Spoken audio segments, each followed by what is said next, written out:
Don't save মানি। আসলে অনেকেই বলে যে টাকাটাকে ব্যাংকে না রেখে আমাদের ইনভেস্ট করা উচিত। টাকাকে ক্যাশ রাখলে আমাদের অনেক বেশি ক্ষতি হয়ে যায়, যেহেতু ইনফ্লেশন রেট অনেক বেশি বাড়ছে দিন দিন। এজন্য টাকাটাকে ইনভেস্ট করা উচিত।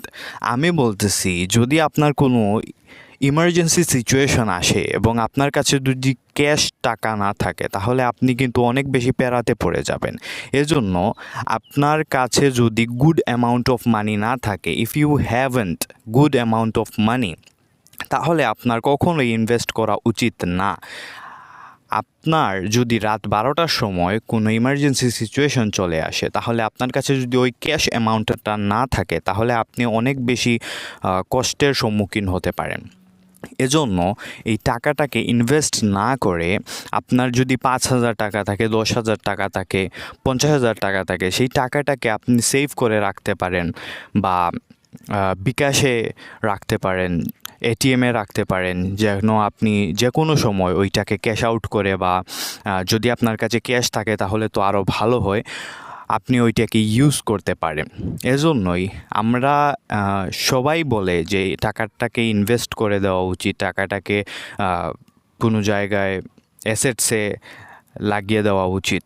বাট আমার মতে ওই টাকাটা যদি আপনার ইমার্জেন্সি সিচুয়েশনেই কাজে না আসে, যখন আপনার বাঁচা মরার প্রশ্ন উঠে যায়, তখন যদি ওই টাকাটা আপনার কাজে না দেয়, তাহলে আপনার কখনোই ওই টাকাটা দিয়ে আপনি লাভবান হতে পারবেন না।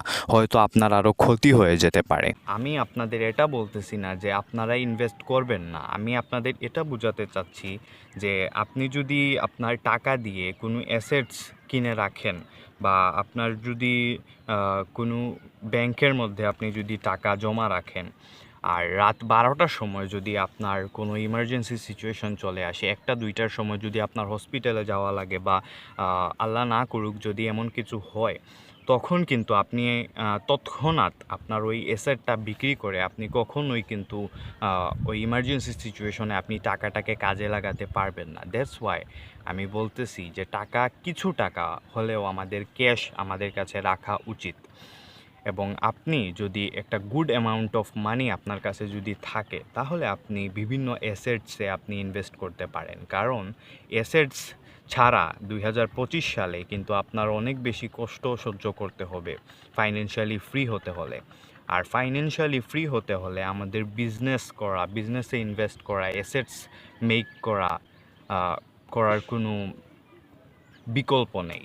এজন্যই আপনারা একটা good amount of money earn করেন এবং সেইটাকে এমন কিছু অ্যাসেটসে আপনারা লাগাতে পারেন, যেমন ল্যান্ডস একটা বড় রিটার্নেবল অ্যাসেটস, যেমন গোল্ড আছে, এবং অনেক আরও অ্যাসেটস আছে, যেই অ্যাসেটসগুলায় আপনারা আপনাদের টাকাটাকে লাগাতে পারেন। কিন্তু ডোন্ট ইনভেস্ট মানি, এই কথাটা দিয়ে আমি বোঝাতে চাচ্ছি যে আপনার ইমার্জেন্সি সিচুয়েশনের জন্য যেন আপনার কাছে টাকা থাকে, এবং আপনি ইমার্জেন্সি কোনো সিচুয়েশনের মধ্যে পড়লে যাতে আপনার রিগ্রেটটা না হয়, যেন আপনি ওই সিচুয়েশনটায় আপনার সব টাকা অ্যাসেটসে লাগানো, সব টাকা আপনার ব্যাংকে ইনভেস্ট করা বা অন্যান্য খাতে ইনভেস্ট করা, বাট ইমার্জেন্সি সিচুয়েশনে আমাদের 1 টাকাও নাই, এমন সিচুয়েশন যেন আমাদের লাইফে না আসে, এই দিকটা আমাদের খেয়াল রাখতে হবে।